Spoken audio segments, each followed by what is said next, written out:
আসসালামু আলাইকুম, সবাই কেমন আছেন? আজকে একদম ঝটপট হালকা পাতলা মশলা দিয়ে মজার একটা রেসিপি তৈরি করছি। কী রান্নাটা করছি পুরো ভিডিওটা দেখুন, আশা করি ভালো লাগবে। এটা সবার পরিচিত একটা সবজি দিয়ে করছি। এখানে পেঁয়াজটা ভালো করে ভেজে নিয়েছি আর 2 রকমের চিংড়ি মাছ নিয়েছি।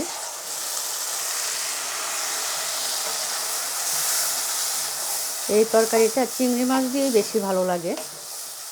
অনেকে মাছের মাথা দিয়ে করে, বড় মাছ এটা দিয়েও করা যায়, তবে আমার কাছে মনে হয় চিংড়ি মাছটা দিয়ে করলে বেশি মজা হয়।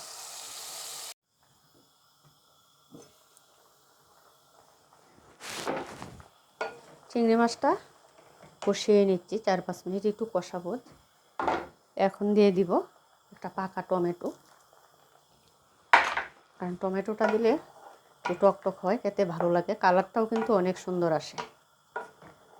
টমেটোটাও চিংড়ি মাছের সাথে কষিয়ে নেব।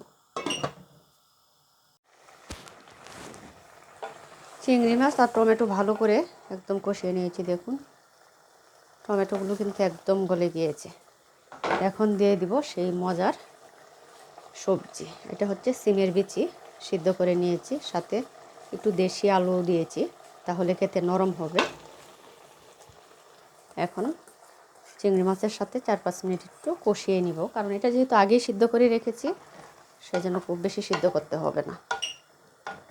সিমের বিচি কিন্তু শুটকি দিয়ে রান্না করলেও অনেক ভালো লাগে, তবে বাচ্চারা যেহেতু খাবে সেজন্য আমি চিংড়ি মাছ দিয়ে করছি। খুবই মজার একটা তরকারি।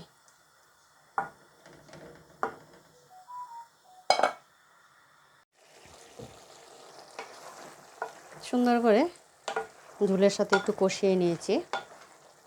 তরকারিটা খুবই সুন্দর একটা ঘ্রাণ বের হয়েছে। এখন দিয়ে দিব ঝোল। এই তরকারিগুলোতে কিন্তু একটু ঝোল ঝোল করেই রান্নাটা করতে হয়, কারণ নামানোর পরে কিন্তু ঝোল অনেকটাই কমে যায়।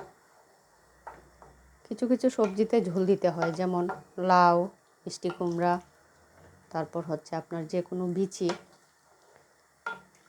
আলু, এই টাইপের তরকারিগুলোতে। এখন ভালো করে 10 মিনিট হাই হিটে জ্বালে নিব। দেখি তরকারির ঝোল কতটুকু কমেছে। অনেকটাই কমে গিয়েছে,